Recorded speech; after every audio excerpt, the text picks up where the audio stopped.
5. October 1975, Stuttgart.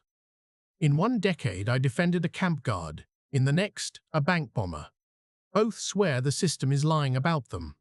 He writes it in a narrow hand. A lawyer's hand.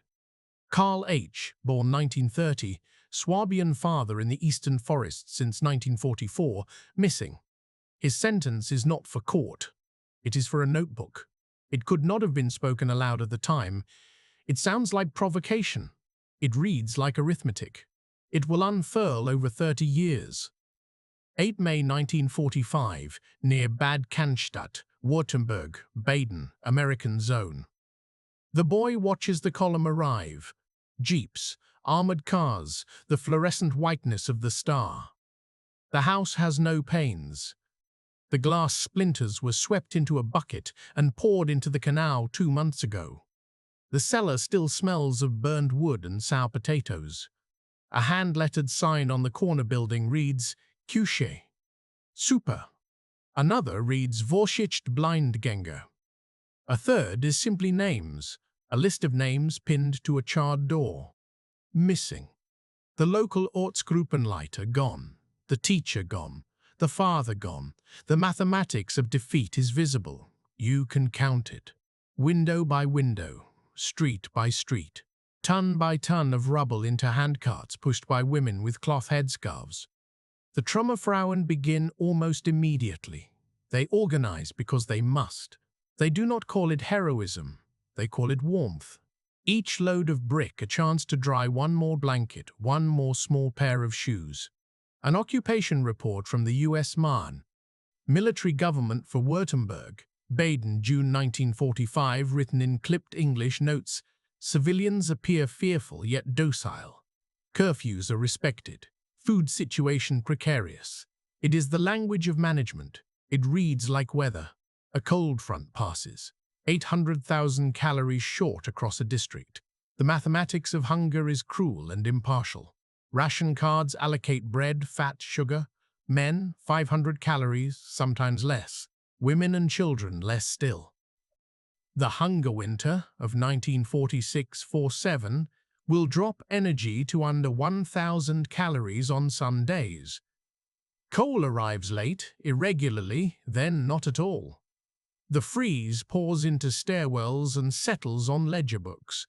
Hamsterfahrten, Carl's mother calls them. She walks out along the railway lines to a farmer rumoured to barter. She wears 2 coats, 3 blouses. She fills sleeves with peas. She returns with potatoes, once with half a ham, more often with nothing. In a school exercise book that survives in a family box, there is one line in a child's handwriting, "For 1 cigarette, we got 2 eggs." Cigarettes are currency now. The black market is a floor of exchange. A lucky strike is more liquid than the Reichsmark. In the Stuttgart market square, a man stands on a crate and offers American chocolate. He is a rumor as much as a man. Curfew at 9. Movement permits issued for travel to the next town. The Americans post lists of rules and lists of suspects. The fear is not only of the occupiers, it is of the neighbors. It is of the people who may remember what was said in 1943, what was done in 1938. In a charcoal-smudged journal, a woman writes, "I will not light the lamp on the landing, not yet." That sentence is preserved in an oral history recorded in 1983. It sounds like superstition. It is policy. The boy watches the displaced persons arrive. Jews from the East, French prisoners of war, Ostarbeiter in patched coats. They pass along with Soviet soldiers or under the watch of American sergeants. Some stay. They are directed to DP camps in former barracks on the edge of town. Ludwigsburg, Göppingen, Heidenheim. The U.S. Army report for September 1945 observes German civilians uneasy about proximity of DP camps, petty thefts claimed, evidence contradictory. The arithmetic of retribution is feared more than it is carried out.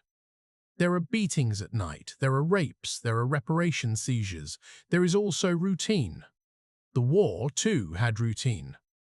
Denazification begins like a census. It becomes a ritual. There is a form. The Fragebogen lists affiliations, ranks, donations. The boy sees the paper move. He carries it for his mother to the parish hall. He watches men with clean collars and missing buttons fill it out. They write and rewrite sentences in pencil. I was only a follower. I had to join. I never held office. My business suffered for not join. Petitions suffered for not joining. Petitions circulate for personal shine, those scrubbed affidavits of character. He was always decent, one neighbor writes of another. He helped me when my husband fell ill. The mathematics of guilt is tallied on graph paper. 5 categories: Hauptschuldig, major offenders; belastete offenders; minder belastet, lesser offenders; Mittelfer followers; entlastet, exonerated. The lines are drawn in theory. The lines are drawn in theory. They blur in practice. Sprechkammer hearings take place in schools with broken windows. The caricature is simple. A stern Allied officer, a cornered German. The reality is more German. Local panels, local files, local leverage. The need for teachers reopens files. The need for engineers redefines Mittelfer. An Allied intelligence summary, December 1946. Continuing shortage of qualified personnel necessitates reconsideration of strict denazification policies. Political reorientation remains incomplete. Stability weighs more than purity. That is not cynicism. It is a policy choice. The mathematics of rebuilding requires bodies at desks, hands at lathes. It demands compromise that will be named later as convenience. A Bundesarchiv file from 1948, compiled in Stuttgart and coded under a bureaucratic letterhead, shows dispositions of 12,451 cases in one district. 4 major offenders, 47 offenders, 1,209 lesser offenders, 7,009 exonerated, 1,009 exonerated. The numbers draw a curve. The curve becomes memory. Millions arrive from the east. Germans from East Prussia, Silesia, Pomerania expelled in long columns, in cattle cars, They bring trunks with blankets and plates, and a small box with family papers, salvaged from burning houses at the end of frozen roads. They are registered and dispersed. The words on forms are neutral. On the ground, tensions sharpen. We have no rooms, a Stuttgart housing clerk writes in 1946. We have no rooms. He is 20 years old. His name is Karl H. He carries a stack of Belegungslisten into buildings with half their roofs missing. He posts notices. New family assigned to this flat, 2 rooms, shared kitchen, shared coal stove. He knocks and waits and hears the bolt slide back a little, not enough for a man to pass through. Inside, a woman with 2 children says she is not political, she simply cannot share with strangers. On the stair, a Silesian man says the same sentence, with different years behind it. In the municipal file there is a note, conflict, resolved after intervention. The intervention is a policeman and a priest. The arithmetic of rooms is brutal. 1 room and 7 claimants, 1 house with a roof and 3 addresses assigned. An occupation report from March 1946 confirms housing continues the most acute problem. Local animosity towards expellees significant. Propaganda potential dangerous. The report uses the word dangerous easily. It does not define it. In kitchens, dangerous is a cousin word for cold. The boy goes to a school where the teacher wears a civilian sweater under his jacket and a scarf in the classroom. He teaches the passive voice. Mistakes were made. In a reader from 1947, the unit titled Vom Vlies is about bees. Another unit recounts a raid in a neutral tone. The children count syllables and breaths. The Holocaust is not a unit. The teacher does not mention camps. He had reading material taken away in 1933. He has a cousin who disappeared in 1937. He does not mention these either. The arithmetic of speech in 1947 has limits. The DP camp near Ludwigsburg is fenced. The fences are not for imprisonment now. They are for separation, for sanitation, for fear. In 1946, an American chaplain files a report. Germans from nearby town have begun trading bread for shoes with the Jewish DPs. Some altercations, some friendships. Oral histories taken in the 1990s preserve a woman's sentence. I saw a man with numbers on his arm. I pretended not to see. Then I could not stop seeing. Another says, we never knew. How could we? We knew the lane by the mill. We did not know beyond it. Both sentences are true to their speakers. Neither erases the other. The mathematics of proximity is messy. 20 kilometers can be a veil. A railway spur can be a rumor. The sound of a train passing at night can be both. Allied photo albums are open to Germans in town halls. Some look, some do not. A U.S. military civil affairs officer writes in 1945, many claim ignorance. Others weep and say nothing. 20. June 1948. Currency reform. The D-mark arrives like a rainstorm. It changes the ending of almost every sentence. Shops that were empty on Saturday are full on Monday. Sugar, potatoes, soap. The black market collapses. Cigarettes remain currency in corners, but the floor of exchange shifts. Marshall Plan shipments follow. Crates with stencils, USA. Towns receive barrels of powdered milk, sacks of flour, sewing machines, steel bars. A U.S. information service film shows smiling women making coffee with donut tins. The narrator speaks of recovery. It is aspirational. It is not false. The Wirtschaftswunder does not fall from the sky like the word implies. It is built from overtime in welding shops, from contracts written at kitchen tables. In Esslingen, in Sindelfingen, in Stuttgart-Feuerbach, new factories press steel into forms that glint under ceiling lights and smell of oil. In offices with new glass, men in shirt sleeves study charts of costs and outputs.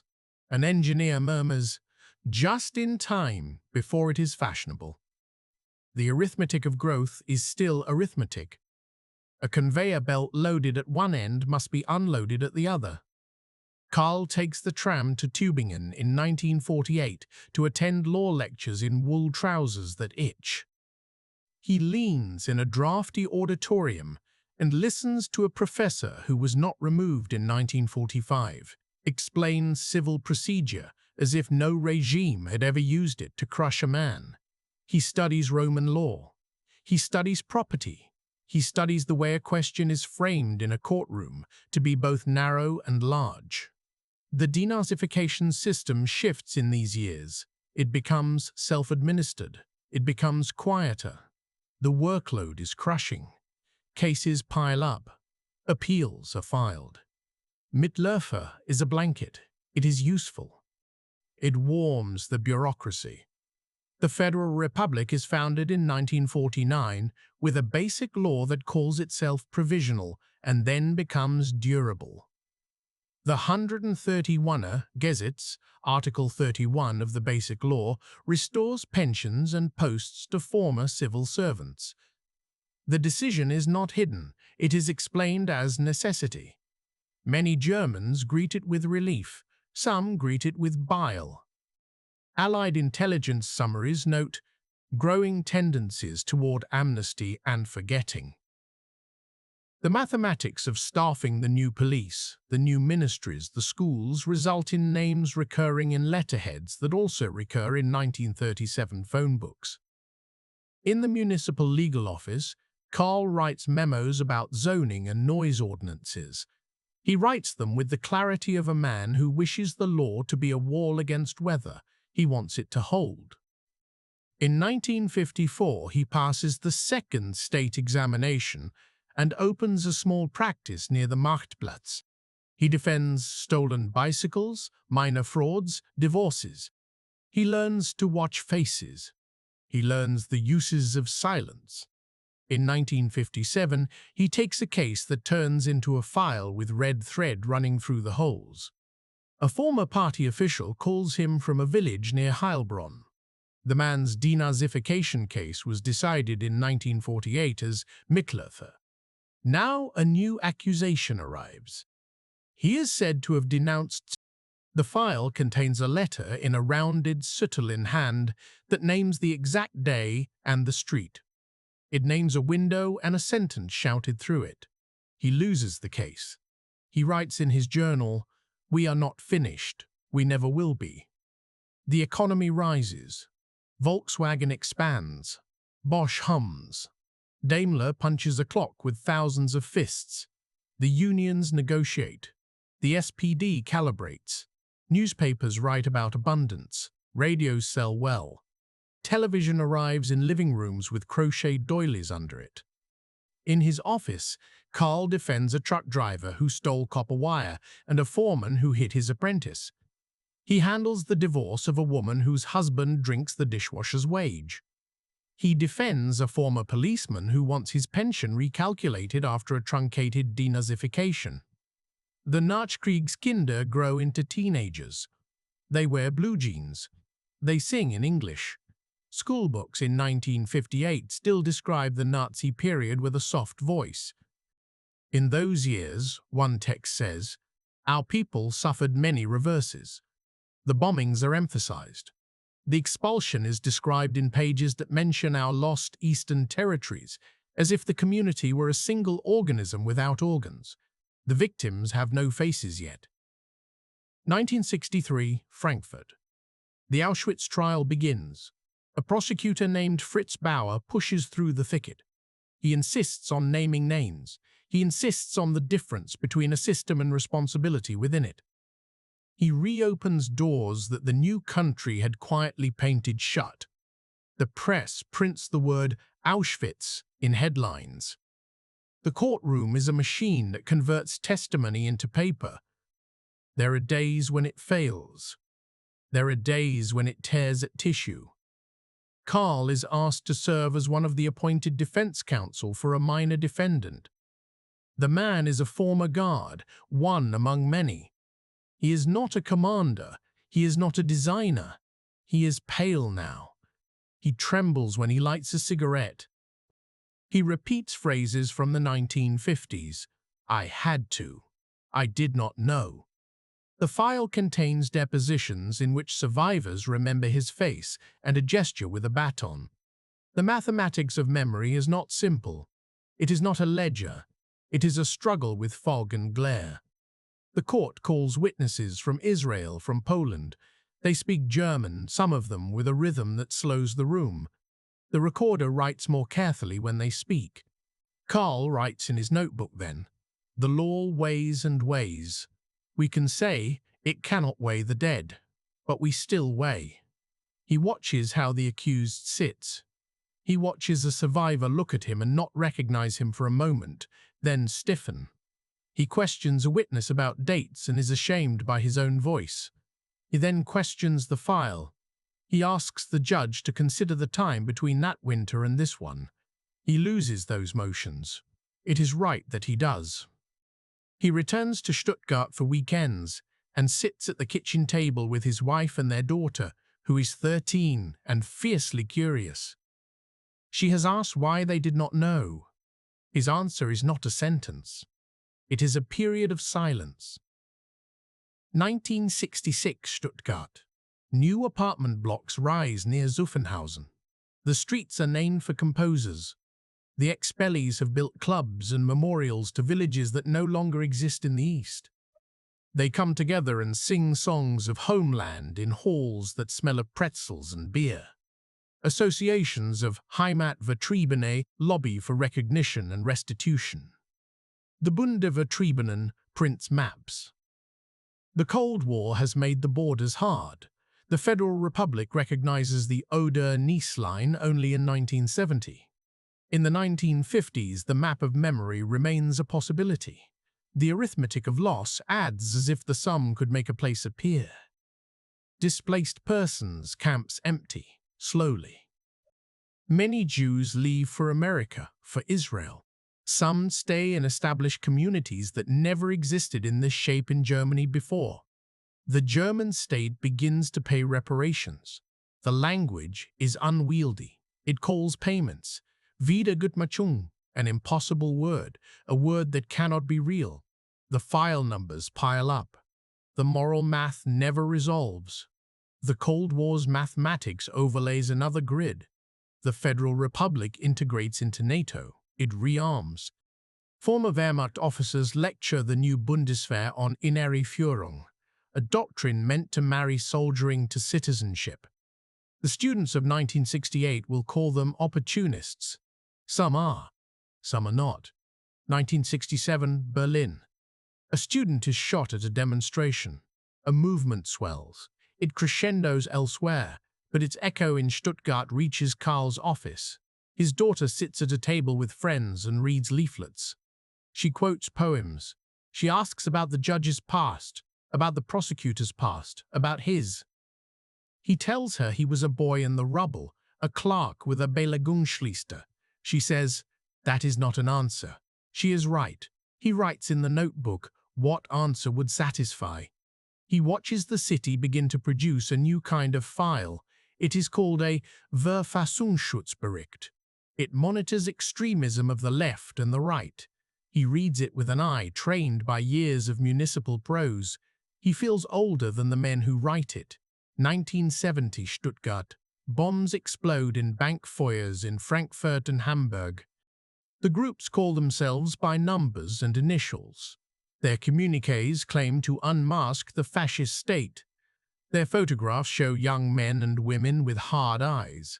The police reorganize, centralize. The Federal Criminal Police Office grows teeth. New laws criminalize support networks, posters, printed sympathies. Lawyers are appointed. Some volunteer. The courtroom becomes a theater for unresolved histories. Defense counsels are searched. The question, who is the state, is asked in different registers. In 1972, the May Offensive kills people by design. A U.S. Army officer dies in Heidelberg. Bundesarchiv press clippings show a sequence of immediate reactions: shock, condemnation, a search for words that do not come easily in a country where all strong words smell of earlier crimes. People line up to give blood. Others hang posters with heads of young fugitives and black strips at the bottom where the word "tot" will later be printed when a body is found. The mathematics of justice shifts again. It becomes about prevention. It becomes about the balance between rights and urgency. It becomes about time in cells and light bulbs that do not go off. Stammheim prison rises on a hill outside Stuttgart. It is not glamorous. It is modern. It is a concrete box with reinforced glass and steel doors. In 1975, trials begin that will be called showdowns. They are also savings accounts of decades. Balances of debts and interest and unspent words are kept there. Karl, now 45, thinning hair, steady in gait, is appointed counsel for a defendant in a bank bombing case. The young man is gaunt. He is not eloquent in court. He has slogans that sound like borrowed instruments. The system is lying about me. The class justice. Karl hears an echo from other years. In 1964, the guard had said, "The system was everything and I was nothing." This is not a parallel that absolves. It is another rhythm. The mathematics of grievance is iterative. It consumes the numbers that fed it, then grows from them. He writes the opening sentence of this story in his notebook, the week after a hearing in which his motions are denied. He argues about solitary confinement. He argues about reading materials. He argues about the definition of a terrorist association under new statutes. He loses and wins small points that feel like pebbles against a wall. He writes to his wife, "We need the law more when we are most angry." In the court cafeteria, a junior prosecutor mutters, "You'll defend anyone," a sentence that is meant as a curse and lands as a job description. In the hall, an older court usher nods to him as if they once shared a canteen line. Documents accumulate. He indexes everything. He keeps clippings. He writes dates in the margins. He crosses out adjectives and leaves nouns. Later historians will find a box in a Stuttgart archive labeled H. Kansley, 1960-1979. They will read drafts that begin, "The conditions of the defendant's isolation cannot be justified." There is also a letter in which he declines to sign a petition drafted by younger lawyers that declares the Federal Republic continuity of fascism. That is a line he will not cross. He does not sign because he believes this state is not that state. He also does not sign because he knows that words like fascism, used as noise, make it harder to hear the true content when it arrives again in another form. The municipal files from the 1950s are not gone. They sit in grey boxes. The Belagungs listen have pencil marks in the margins in his hand. The denazification files have stamps in purple ink and notes that his writing teacher would have recognized. So do the court files from Frankfurt. So does Stammheim, in carbon copies that saturate one page and ghost on the next. His life has been paper and rooms. He sees the thread that runs through. The front line is a ledger. The battleground is a hearing room with hinged chairs. He recalls the first time he saw a Trümmerfrau lift a brick and pass it on. He recalls the first time he stood outside a DP camp fence and waited for a man to bring him a spool of thread in exchange for a loaf. He remembers a sentence overheard at a Sprüchkammer in 1947. "You cannot live in nothing." A judge said it when assigning housing, despite objections. It was administrative philosophy. It was also national theology. The mathematics of guilt isn't a metaphor to him. It was a literal, procedurally organized hierarchy. It produced decisions. It also produced habits. The habit of replacing guilt with category. The habit of silencing with compromise. The habit of thinking in necessary fictions. The schoolbooks of the 1950s, the speeches at Volkstrauertag, the memorials that emphasize the German dead and leave others unnamed. These elements are not lies, they are selections. They are the arithmetic of memory in the first 2 decades after a catastrophe. Only later does the textbook include photographs of camps next to maps of air raids. Only later do teachers say, "We killed." Only later do ceremonies in towns name the Jewish families who lived there and were deported. Between those laters and the nows, people live. Karl lives in a city that grows shopping arcades, where the 1944 firestorm once lifted doors into the air. He lives in a country that in 1970 signs treaties recognizing borders that would have saved lives if recognized in 1939.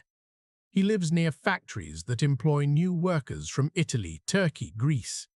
He hears Swabian, Silesian, Turkish in the same tram and sits with a client from Ankara at a table where a client from Breslau once cried. The mathematics of belonging is recalculated in another script again. He looks at the RAF defendant and sees a young man who invests himself in an algebra of innocence. In this algebra, removing an actor's agency multiplies the grandeur of structures and divides the human debt by names until it approaches zero. It is a calculus designed to erase the self. He has seen it before. He saw it in the files of the guard. Orders were orders. I was a wheel. The law is supposed to prevent that sentence from becoming the only sentence a country can speak. In a binder labeled Stuttgart, Stammheim, 1975, there is a draft argument that begins, "The modern state must be strongest at its self-limitation." The phrase comes from a jurist he admired at university, a man who wrote on innere Freiheit. It is easy to print. It is hard to practice. He watches as his client is convicted. He watches as the family of a bank clerk killed in the bombing holds each other. He does not confuse outcomes. He does not equate. He compares the processes. He measures the drift. He sees that the economics called miracle required a political economy of forgetting. He sees that forgetting had degrees, markets, and sanctions. In 1951, amnesty laws for low-level offenders. In 1954, a larger amnesty that folds more back in. In the same years, generous payments to excise the pain of expulsion. These were policies. They were reasons. They had votes. He made arguments under them. He also wrote a note in 1960, after meeting a man who had been passed over for a teaching post because he had been too vocal about his socialist past in 1931. Our system now is not neutral to history. It is an arrangement of history. He was not alone in thinking this. It did not make him special. It made him a citizen. In 1975, the city still has ruins in basements. At Christmas, children pull up old tiles from the ground in an empty lot and bring them to their fathers to use as coasters. The lot was a tenement. The lot is a car park. Under it is a different kind of silence. On the memorial wall in the city cemetery, a bronze plaque lists the months of air raids. It lists no names. In a small square, a new stone lists the names of the Jewish families and the dates of their deportation. People stop and read. Some bow, some do not. The arithmetic of commemoration shifts centimeter by centimeter.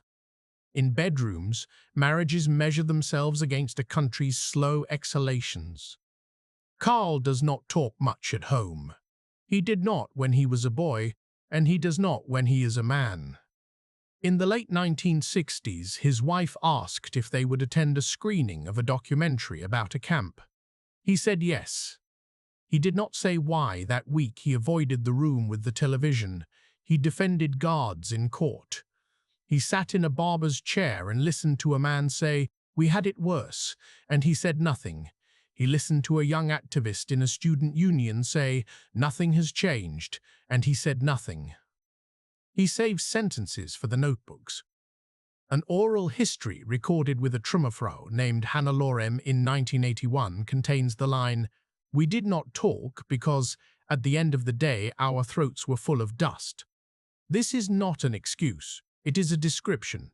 It is a sentence. Karl copies into his journal. He underlines dust. He writes next to it, also of fear. He knows the people like him arranged compromises and learned to place them in drawers. He knows they handled denazification like a task, and later like a chore, and later like a memory. He knows that the most dangerous sentence in any language starts with "we." The Cold War adds a mathematics of binary. It is easier to be West than to be complicated. The Federal Republic's parties prefer clarity. The internal security apparatus prefers patterns. The RAF trial makes the court a stage where a nation declares itself not to be fascist by repeating and affirming the word law. That theatre is not merely word law. It is also a protection, a screen against the past returning with different emblems. Karl's insistence on rights for a man accused of placing a bomb in a bank is not a romance. It is the refusal to allow state necessity to harden into state truth. He knows what happened when necessity was the only tense in official grammar. There is a file from 1975 in the Bundesarchiv labeled Public Perception of Terrorism Trials. It contains summaries of letters to newspapers. They form a chorus of anger, fear, faith, and fatigue. Hang them. Give them fair trials. They are our children. They aren't Germans. We did enough evil. We learned nothing. The contradictions are predictable. They are not trivial. They are the sound a society makes when it tries to square old circles. In another folder, a textbook from 1969 is marked up by a teacher in Heilbronn. It adds a note to the chapter on 1933. Ask your grandparents where they were that year. It is a tiny intervention. It is an invitation to new math. Subtract certainty. Add questions. Multiply context. Divide slogans. Carl's daughter brings home similar assignments. She asks him again. He tells her about the housing lists. He tells her about the day an American captain stood in their stairwell and said in German, "Not allowed," and only then did the neighbor bring out the sausage she had hidden. He tells her about the first time he saw an Allied album, and he tells her that he believes the law to be the only antidote to the hunger for simplicity. She accuses him of being cold. He tells her he is tired. They are both honest. He continues to defend. He defends men charged under the Nazi concentration camp guard, doctrine repurposed into German criminal law as Mord aus niedrigen Beweggründen, murder from base motives. He defends a woman charged with aiding an illegal association by giving a bed for a night to a friend of a friend. He defends a former policeman who beat a demonstrator with a baton. He argues both sides of the state in court, but never both in a day. He files, he appeals, he watches judges retire who wore robes under a different eagle. He does not file petitions to remove them because the law does not allow it. He files motions to recuse when a particular biography is too close to a particular case. Sometimes he is granted. Often he is not. There are details that historians like. They are the signs of the banal. He notes they are the signs of the real. A stamp ordered in 1950 has the same ink color as one ordered in 1975. A hallway that smelled of cabbage in 1947 smells of coffee in 1967 and of disinfectant in 1977. Paper gradually becomes whiter. Ink pens shift from fountain to ballpoint. Files move from string to metal clips. These are the details of a civil life that does not end because something enormous happened. The war after the war was paper. The truce after the war was agreements that thickened into systems. The enemy after the war was not a nation. It was drift and fear and the desire to simplify. He writes, "I prefer the bureaucracy to the barricade." He knows that this preference can kill too, when it becomes the only sentence a country can speak.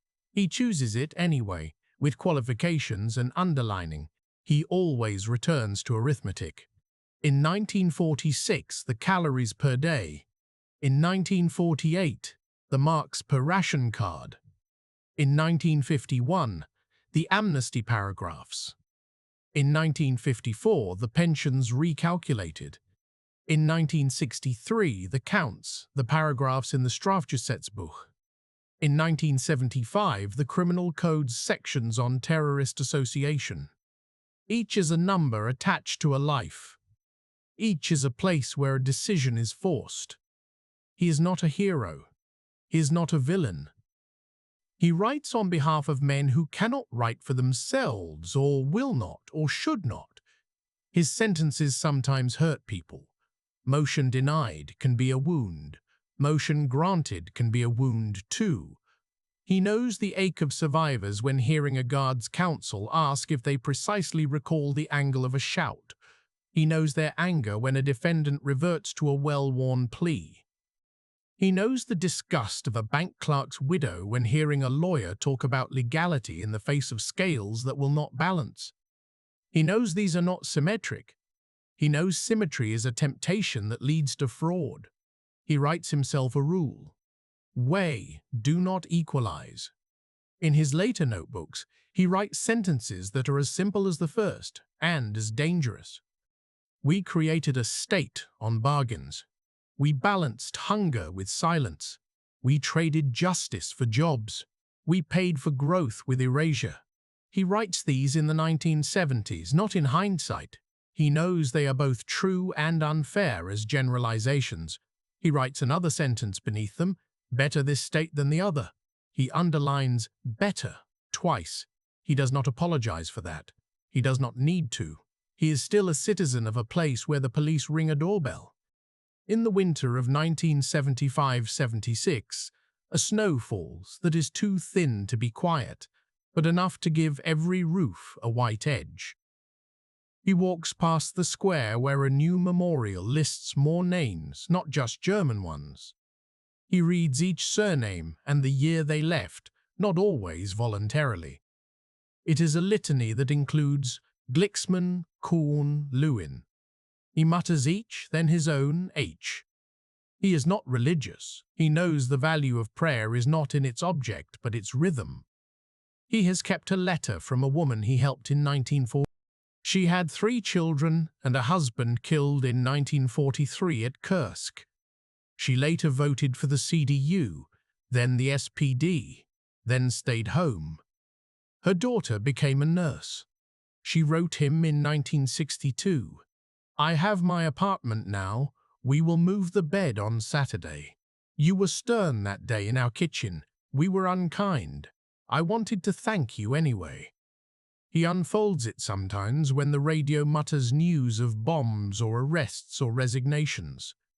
He holds the paper between 2 fingers. He thinks of the day the policeman and the priest stood in that kitchen and assigned a room to strangers. He thinks of the days in court, WOW.